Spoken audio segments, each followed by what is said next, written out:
La llamaban la seca, la mujer que no dio frutos, y en la tierra agrietada de la ceniza, no existía peor condena. Soledad Montes era una viuda de sangre mestiza, despojada de casi todo tras la muerte de su esposo, un accidente, orquestado por el cacique del pueblo que todos conocían, y nadie se atrevía a nombrar. Su vida era un eco sordo en una pequeña casa de adobe, sobreviviendo de la venta clandestina de hierbas y quesos, con las manos curtidas y el alma resignada a la soledad del desierto. Era una sombra en el borde del mapa, una católica por herencia cuya fe verdadera residía en los espíritus de la tierra. Pero aquella noche de luna pálida, el viento no solo trajo polvo y olvido, trajo un sonido ajeno desde su viejo granero, un murmullo que no era animal ni fantasma. Era el latido del miedo, un secreto que estaba a punto de hacerla florecer o de enterrarla para siempre. Si esta historia te toca el corazón, dime desde dónde la escuchas. Aquella decisión de abrir la puerta del granero fue un acto que no nació de la razón, sino de las entrañas. Dentro, a la luz temblorosa del candil, 3 figuras pequeñas se acurrucaban contra el heno seco. 2 niños y una niña, con los ojos inmensos y oscuros, reflejando el pánico de un animal acorralado.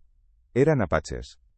Los demonios, de los que hablaba el cura desde el púlpito, los cachorros del diablo, que la Guardia Civil de don Emilio cazaba por deporte y por tierra. El mayor de ellos, no más de 10 años, tenía el brazo envuelto en un trapo ensangrentado, una herida de bala superficial que gritaba la historia de su huida. En sus rostros sucios y deshidratados, Soledad no vio a los salvajes de las leyendas, sino el mismo terror que sintió ella misma cuando vinieron a por su esposo. Un instante bastó. Cerró la puerta tras de sí, sentenciándose. Les dio agua. Les ofreció pan. Y con ese gesto, su guerra personal contra la ceniza, acababa de comenzar. El silencio que siguió a ese acto de piedad fue más denso que cualquier tormenta de arena. Durante días, los niños permanecieron ocultos, un secreto que pesaba en el aire del rancho. Soledad se movía con un sigilo nuevo, cada crujido de la madera, cada ladrido lejano, un latigazo en sus nervios. Les curó la herida al niño mayor con las mismas hierbas que el pueblo le compraba a regañadientes, una ironía que no se le escapó. Usó el rebozo gastado de su madre, el único recuerdo valioso que le quedaba, para abrigar a la niña pequeña durante las frías noches del desierto.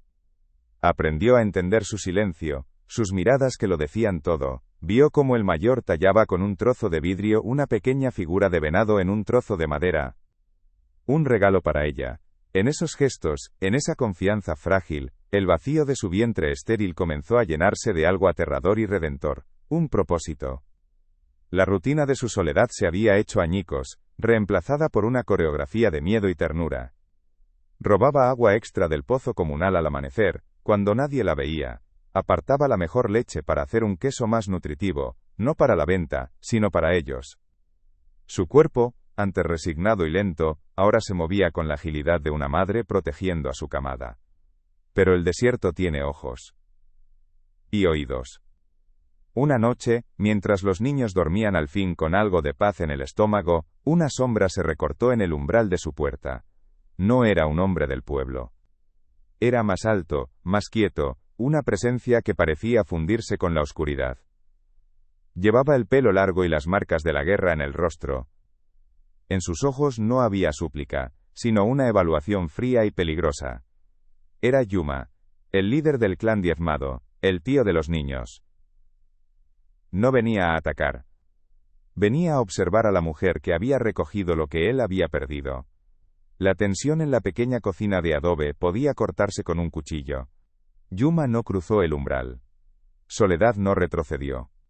Se quedaron así, suspendidos en un silencio abrumador, 2 almas heridas por el mismo enemigo, separadas por un abismo de desconfianza. Él veía en ella a una mujer de la ceniza, el pueblo que los masacraba. Ella veía en él al guerrero implacable, cuya fama de violencia le precedía, un hombre capaz de matarla sin parpadear para recuperar a su sangre. El único puente entre ellos eran los sonidos suaves de la respiración de los niños dormidos, que llegaban desde el granero.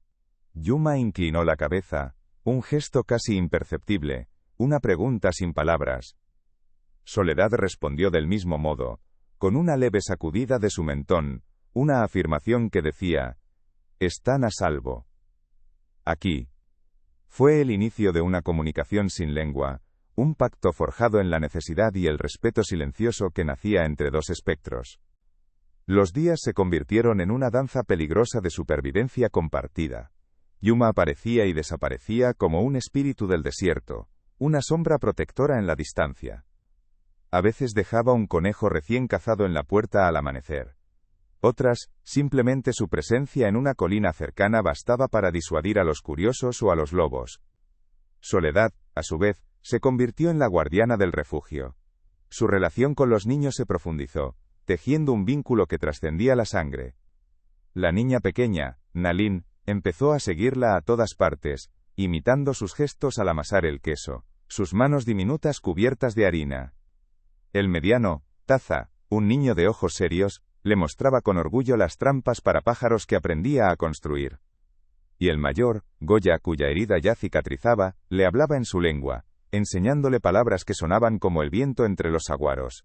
Soledad estaba renaciendo. Pero la ceniza era un nido de víboras, y el veneno no tardó en extenderse. Un rumor, siseado primero en el mercado, luego gritado en la cantina. La seca esconde a los cachorros del diablo. La hostilidad, antes pasiva, se volvió abierta y brutal. El tendero se negó a venderle harina. Alguien, en la oscuridad de la noche, arrojó una piedra contra su ventana, rompiendo el cristal y la frágil paz que había construido. Los niños del pueblo, incitados por sus padres, la seguían a distancia, gritándole: «¡Traidora, madre de salvajes!».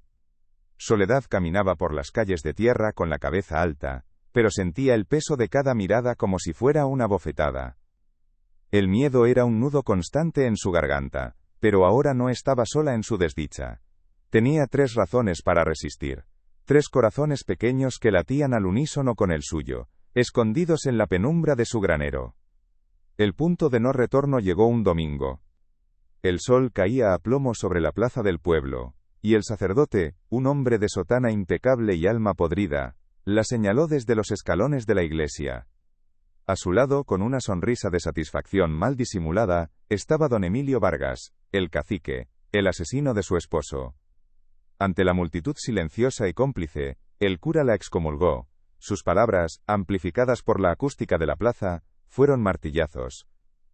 La declaró un cáncer para la comunidad, una mujer sin Dios que había elegido a las bestias sobre los hombres. Soledad permaneció inmóvil, sintiendo el calor de la vergüenza y la ira subir por su cuello. No bajó la mirada. Sostuvo los ojos del sacerdote, y luego los de don Emilio, y en ese desafío silencioso, su sumisión murió para siempre. La seca había sido borrada. En su lugar, se erigía una guardiana, una mujer que ya no tenía nada que perder, excepto la nueva familia que el destino le había entregado.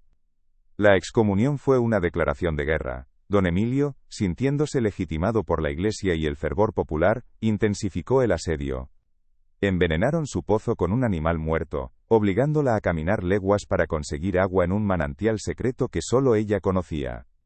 Sus cabras aparecieron muertas una mañana, con el cuello roto.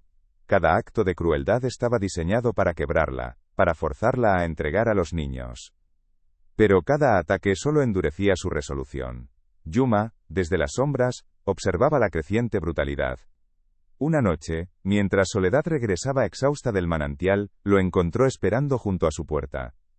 Esta vez, entró en la casa. Se sentó a su mesa. Sobre la madera gastada, desplegó un mapa antiguo de la región, dibujado sobre piel de ciervo. Con un dedo marcado por cicatrices, señaló una ruta a través de las montañas, un camino hacia la seguridad de su diezmada tribu. No le pidió que fuera. Le estaba mostrando la única salida posible. Soledad se enfrentó a la decisión más difícil de su vida. Quedarse significaba una muerte segura para todos. Huir significaba abandonar el único hogar que había conocido, la tumba de su esposo, los últimos vestigios de su vida anterior. Se debatió durante una noche entera, con el mapa de piel extendido sobre la mesa como un testamento. Miró las caras dormidas de los niños, la confianza absoluta que depositaban en ella. Tocó la pequeña figura de venado tallada por Goya, que ahora llevaba colgada del cuello. Comprendió que su hogar ya no era esa casa de adobe, sino el espacio que ocupaban esos 3 pequeños cuerpos. Su fertilidad no estaba en su vientre sino en sus manos, en su capacidad de proteger, de nutrir, de amar ferozmente. Al amanecer, con los primeros rayos de sol tiñendo el desierto de rosa y oro, tomó el rebozo de su madre y empezó a empacar. Ya no era una víctima. Era una guía. La llamaban la seca, la mujer que no dio frutos, y en la tierra agrietada de la ceniza, no existía peor condena. Soledad Montes era una viuda de sangre mestiza, despojada de casi todo tras la muerte de su esposo. Un accidente, orquestado por el cacique del pueblo que todos conocían y nadie se atrevía a nombrar. Su vida era un eco sordo en una pequeña casa de adobe, sobreviviendo de la venta clandestina de hierbas y quesos, con las manos curtidas y el alma resignada a la soledad del desierto. Era una sombra en el borde del mapa, una católica por herencia cuya fe verdadera residía en los espíritus de la tierra. Pero aquella noche de luna pálida, el viento no solo trajo polvo y olvido, trajo un sonido ajeno desde su viejo granero, un murmullo que no era animal ni fantasma. Era el latido del miedo, un secreto que estaba a punto de hacerla florecer o de enterrarla para siempre. Si esta historia te toca el corazón, dime desde dónde la escuchas. El peso de su pasado era una segunda piel, invisible y asfixiante. El recuerdo de los hombres de don Emilio llevándose a su esposo, no era una imagen, sino un temblor perpetuo en sus manos. Una frialdad que ni el sol de Sonora podía calentar. Le arrebataron al hombre y con él, la mayor parte de sus tierras, dejándola con un pedazo de tierra tan estéril como su vientre. La ceniza la observaba con una mezcla de lástima y desprecio, un recordatorio constante de su fracaso como mujer, y de su sangre. O con acento agudo pata, una mancha que la hacía distinta, menos digna. Su única conexión con ese linaje materno, era un rebozo gastado, cuyos hilos guardaban el olor a hierbas y a una fe más antigua que la del cura, una fe en el susurro del viento y la memoria de las piedras. Esa era su verdadera iglesia, un templo de silencio y soledad. El pueblo de la ceniza era un purgatorio en vida, construido sobre el polvo y una piedad hipócrita. El calor aplastante del día parecía cocer a fuego lento las almas de sus habitantes, evaporando cualquier rastro de compasión. Desde el púlpito, el sacerdote lanzaba sermones sobre la caridad, mientras condenaba a los apaches como bestias sin alma, justificando la cacería humana que lideraba don Emilio Vargas, el cacique, un hombre cuya riqueza crecía con cada hectárea robada y cada vida nativa extinguida. El aire mismo era cómplice, denso con un miedo silencioso, y un odio que se pegaba a la ropa. El desierto, en su inmensidad implacable, no era solo un paisaje, era un espejo de la aridez de sus corazones, un testigo mudo de la crueldad disfrazada de civilización y progreso, un lugar donde la vida luchaba por existir en las grietas. Aquella decisión de abrir la puerta del granero, fue un acto que no nació de la razón, sino de las entrañas. Dentro, a la luz temblorosa del candil, 3 figuras pequeñas se acurrucaban contra el heno seco. 2 niños y una niña, con los ojos inmensos y oscuros, reflejando el pánico de un animal acorralado. Eran apaches. Los demonios de los que hablaba el cura desde el púlpito, los cachorros del diablo, que la Guardia Civil de don Emilio cazaba por deporte y por tierra. El mayor de ellos, no más de 10 años, tenía el brazo envuelto en un trapo ensangrentado, una herida de bala superficial que gritaba la historia de su huida.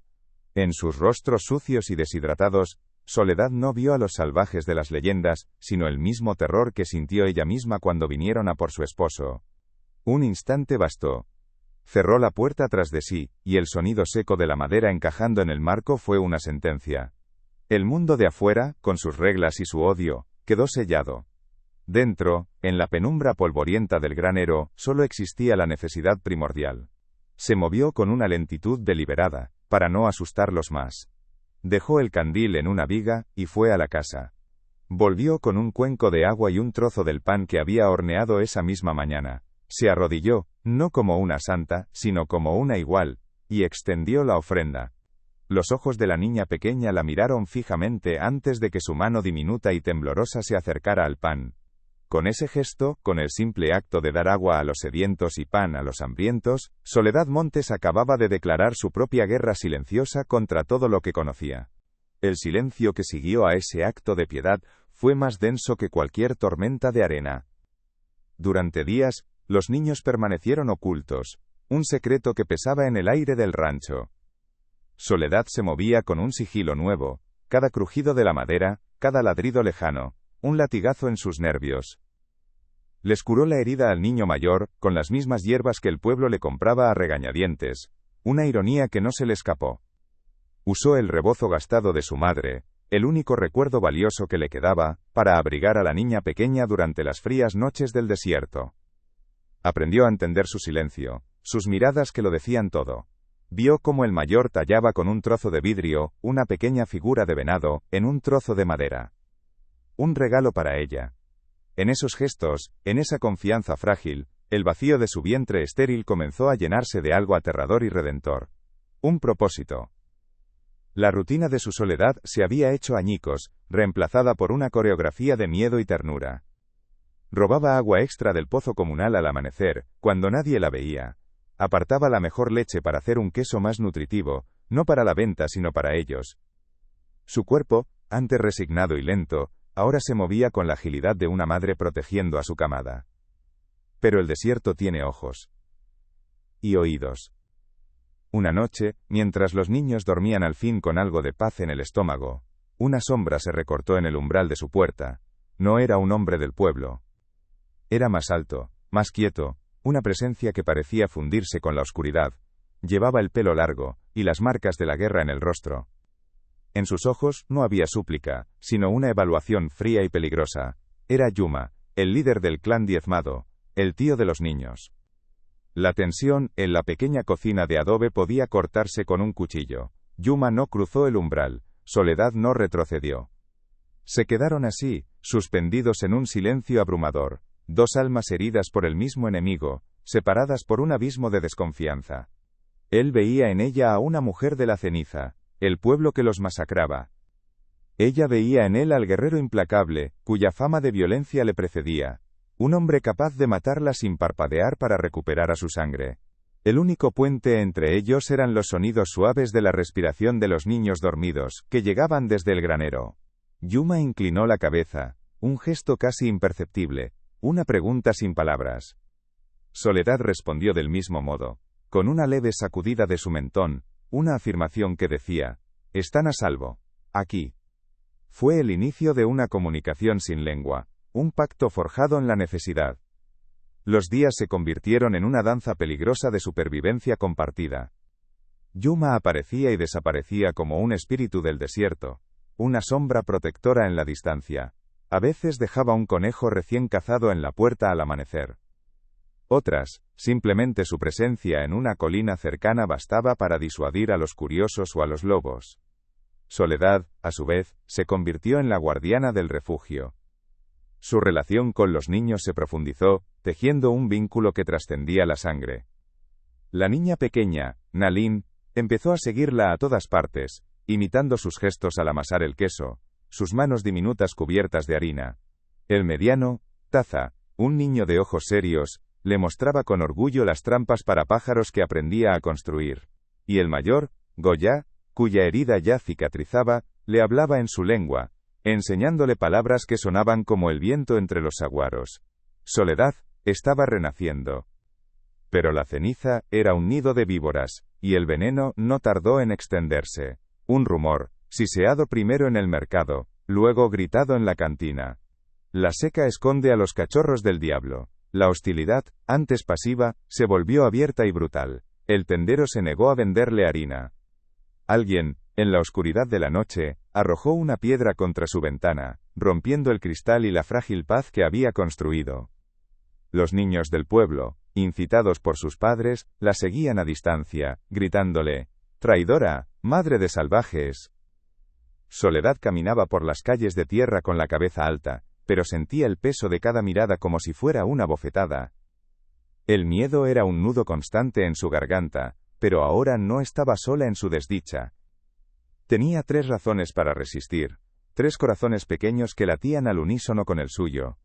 La huida comenzó bajo un cielo sin luna, un manto de terciopelo negro que ofrecía ocultación pero no consuelo. La ceniza dormía a sus espaldas, un monstruo de adobe y rencor, cuyo aliento aún sentían en la nuca. Cada paso era un acto de fe y de traición, un sonido que parecía retumbar en el silencio sepulcral del desierto.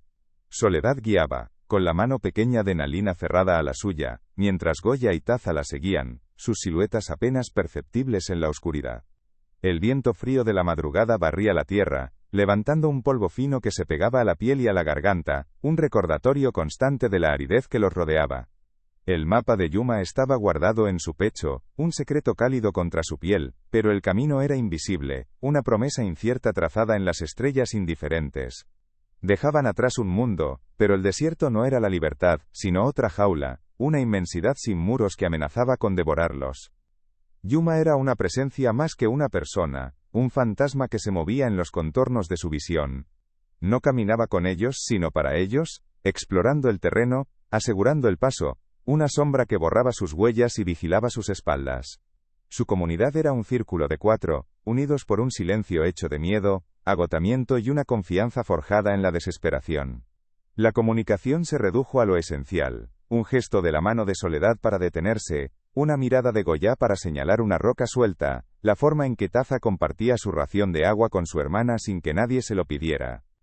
El paisaje era su verdadero enemigo ahora, el sol implacable, el frío cortante, las rocas afiladas que destrozaban sus sandalias. Cada amanecer era una victoria contra la muerte. En esa lucha silenciosa, sus almas se entrelazaban, convirtiéndose en una sola entidad que respiraba, sufría y resistía. El desierto exigía su tributo en carne y espíritu. El agua se agotó al tercer día, y los labios de los niños se agrietaron hasta sangrar, sus ojos hundidos perdiendo el brillo de la infancia para reflejar el polvo y la desesperación.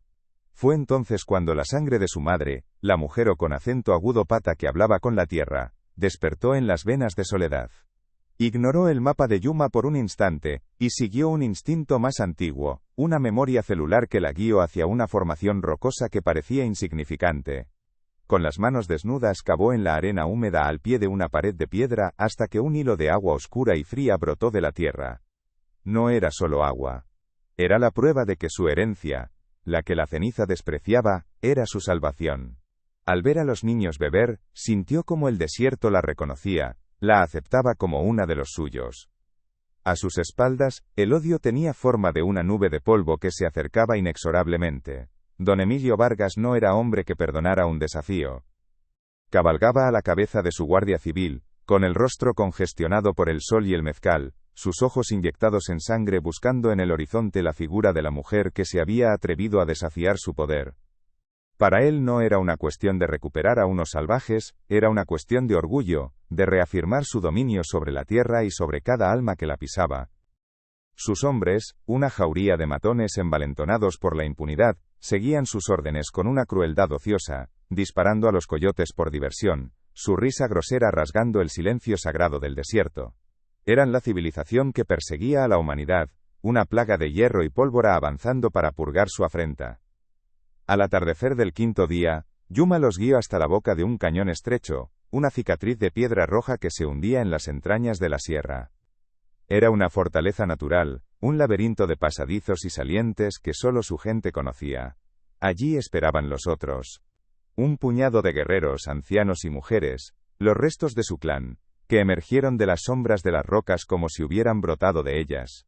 No hubo saludos efusivos, solo un reconocimiento solemne en sus miradas. Vieron a los niños, y luego a Soledad, la mujer extraña que los había traído. En sus ojos no había hostilidad, sino una curiosidad profunda y expectante. Soledad entregó a Nalín en los brazos de una mujer mayor, y sintió por primera vez que la carga de su protección era ahora compartida. El final del camino estaba cerca y tendría la forma del fuego o de la paz. La noche cayó, pero no trajo el descanso. Trajo las antorchas. Don Emilio y sus hombres llegaron a la entrada del cañón, sus siluetas recortadas contra el fuego, figuras grotescas en un teatro de sombras. Estaban borrachos, su confianza hinchada por la certeza de tener a su presa acorralada. «¡Sal de ahí, seca!», gritó la voz de don Emilio, la palabra rebotando en las paredes de piedra como una profanación. «Entrégame a los cachorros del diablo o te quemaremos viva con ellos. No tienes a dónde huir, bruja». Soledad sintió el temblor de Nalín a su espalda, y vio la furia impotente en los ojos de Goya. Cerró los ojos un instante, no para rezar al dios del cura, sino para convocar la fuerza de la tierra bajo sus pies. Tomó aire. Y supo lo que tenía que hacer.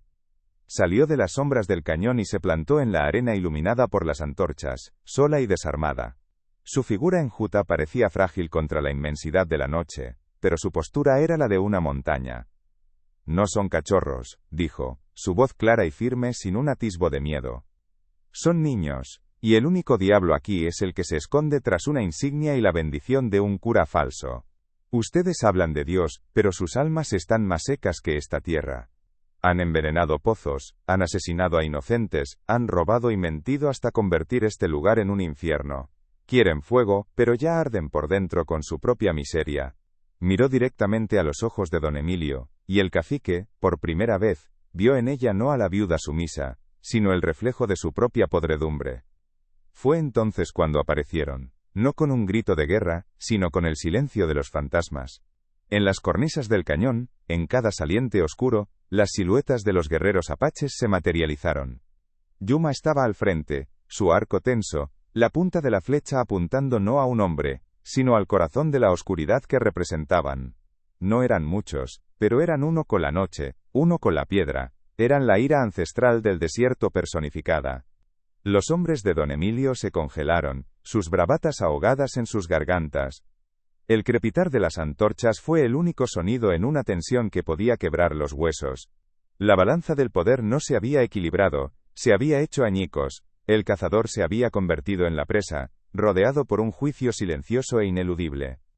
Don Emilio miró hacia arriba, a las figuras inmóviles, luego a la mujer que se erguía ante él, imperturbable. No había escapatoria. No habría batalla, solo una masacre. En su rostro, la rabia luchó contra un miedo primario, y finalmente fue vencida. Sin una palabra, dio media vuelta y se alejó, sus hombres siguiéndole como perros apaleados, sus antorchas arrojadas a la arena, extinguiéndose con un siseo. La retirada no fue un acto de piedad, sino de humillación absoluta. El poder de don Emilio, construido sobre el miedo, se disolvió en aquella noche, sin derramar una gota de sangre. Soledad observó cómo se perdían en la oscuridad, y luego se giró para ver a Yuma y a su gente descender de las rocas. Se acercaron a ella, y en sus ojos ya no había evaluación, sino un profundo y reverente respeto. A veces, todo lo que alguien necesita es una historia como esta. Si la sientes, compártela con quien la necesite. La llamaban Nantán la guardiana, ya no vivía en la ceniza, ese recuerdo de polvo y amargura. Su hogar ahora era el movimiento de las estaciones, el refugio de invierno en las montañas, y los campamentos de verano junto a los arroyos secretos. Su piel, antes solo curtida por el sol, ahora llevaba las marcas de su nueva vida, y su trenza ya no era austera, sino adornada con una pluma de águila que Nalin había encontrado para ella. Enseñó a los niños las propiedades de las hierbas del desierto, y ellos le enseñaron a leer las estrellas y a escuchar el lenguaje del viento. El rebozo de su madre seguía sobre sus hombros, entrelazado con los símbolos de su nueva familia. La seca había florecido en el lugar más inhóspito, demostrando que la verdadera fertilidad no reside en el vientre, sino en la capacidad de cultivar vida donde otros solo ven un páramo. La noche se había vuelto su única aliada, un manto que escondía su secreto. Pero esa noche, la oscuridad la traicionó. Una sombra se recortó en el umbral de su puerta abierta, una silueta que no pertenecía a ningún hombre de la ceniza. Era más alto, más quieto, una presencia que parecía haber nacido de la propia tierra reseca. El aire se heló en los pulmones de Soledad. Llevaba el pelo largo, suelto, y su rostro, apenas visible a la luz del candil, era un mapa de cicatrices y pérdidas. Sus ojos no eran los de un suplicante, sino los de un depredador evaluando a su presa. No se movió. No habló. Simplemente estaba allí, un espectro de la guerra que el cura invocaba en sus sermones. Soledad sintió el frío del acero en su espina dorsal, el terror puro y paralizante de saber que el dueño de la sangre que ella protegía, había venido a reclamarla. El silencio que se instaló entre ellos, era más pesado que una lápida. Él, un guerrero apache cuya fama de violencia era una leyenda sangrienta. Ella, una mujer del pueblo que los cazaba. No había terreno común, solo un abismo de odio y desconfianza mutua. Soledad no retrocedió, anclada al suelo por una fuerza que no sabía que poseía. Sus manos, que temblaban al recordar a los asesinos de su esposo, ahora estaban quietas. Desde el granero llegó el murmullo de uno de los niños, un sonido suave en medio del sueño. Los ojos de Yuma se desviaron hacia la fuente del sonido, y la dureza de su mirada se quebró por un instante imperceptible. Soledad entendió. No había venido a matarla. Había venido a ver. A juzgar. El juicio de un padre, de un tío, de un líder. Y ella, la seca, estaba siendo medida. La coexistencia se convirtió en un campo de minas emocional. Yuma no volvió a las sombras. Su presencia llenó la pequeña casa de adobe, un silencio denso que desplazaba el aire. Se movía con la economía de un cazador, cada gesto medido, cada mirada una evaluación. Soledad, a su vez, se movía a su alrededor con una rigidez protectora, como si un movimiento en falso pudiera hacerlo estallar todo. Cocinaba con la espalda tensa, sintiendo sus ojos en su nuca, observando cómo amasaba el pan, cómo removía las hierbas. Los niños eran el único terreno neutral, el puente silencioso entre dos mundos hostiles. El trauma era un tercer ocupante en la habitación. La masacre de su gente en la quietud de Yuma. El asesinato de su esposo en el temblor ocasional de las manos de Soledad. Eran dos heridas abiertas, sangrando en el mismo espacio confinado, temerosas de tocarse. Una noche, mientras remendaba una de las pocas prendas de Goya, la aguja se detuvo en sus dedos. La tela raída bajo la luz del candil, le trajo el recuerdo punzante de su esposo, de las noches que pasaba zurciendo sus camisas de trabajo. Un temblor casi imperceptible le recorrió el brazo. Yuma, sentado en la penumbra, lo vio. No dijo nada.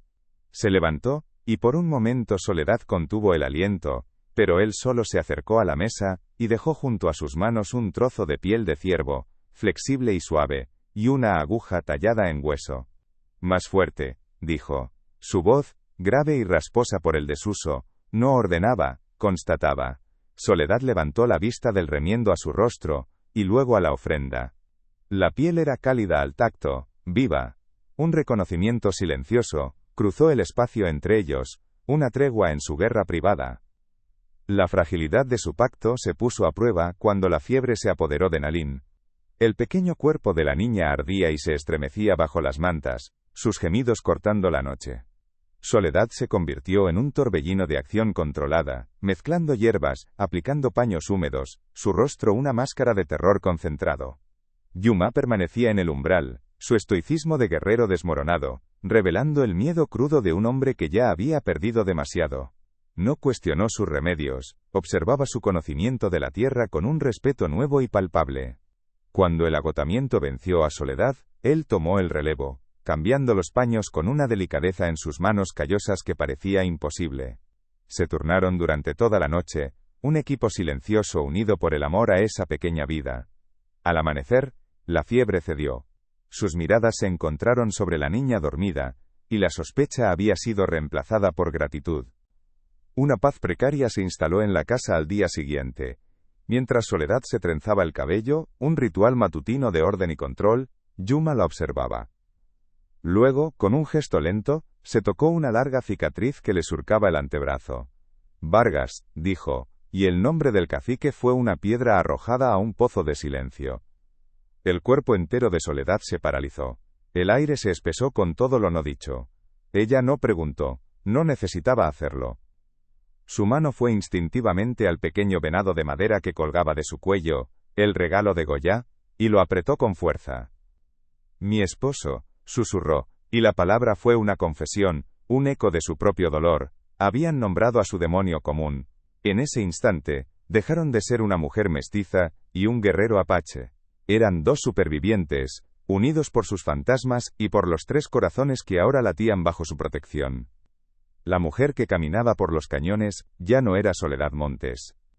Su espalda, antes curvada por el peso de la resignación, ahora se erguía recta, como los aguaros que desafiaban al sol.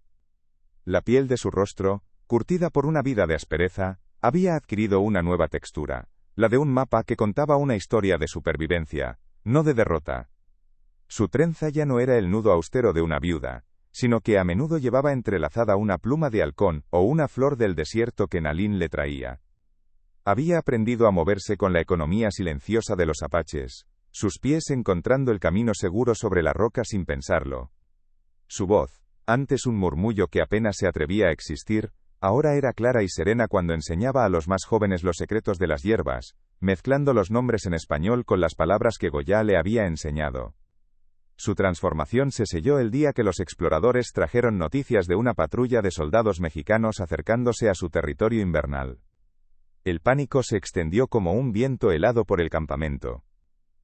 Algunos guerreros, liderados por un joven impetuoso, abogaban por una emboscada inmediata, un acto de desafío sangriento. Yuma escuchaba en silencio, su rostro una máscara de piedra. Fue entonces cuando Nantan dio un paso al frente. La sangre llama a más sangre, dijo, su voz resonando en el silencio tenso. Conozco a esos hombres. Su orgullo es su mayor debilidad, no su fuerza. Podemos desviarlos, no enfrentarlos. Desplegó un mapa mental de cañones y senderos olvidados, rutas que solo alguien que había vivido en el otro lado podría conocer. Yuma la miró, no a una extraña, sino a una estratega. Asintió, y la tribu entera siguió su consejo. La noche no trajo el descanso, trajo las antorchas. Las llamas danzaban como demonios en la oscuridad, proyectando sombras grotescas sobre los muros de adobe. Don Emilio y sus hombres, con el aliento apestando a mezcal y la rabia hinchándoles las venas del cuello, rodearon el rancho. «Sal de ahí, Seca», gritó la voz del cacique, un látigo de odio en el aire. «Entréganos a tus bestias o arderás con ellas». Dentro, Soledad sintió el temblor del pequeño cuerpo de Nalín contra su espalda. No había más huida. Abrió la puerta y salió a la noche. Se plantó frente al granero, desarmada, y extendió los brazos, convirtiendo su cuerpo enjuto en un escudo humano.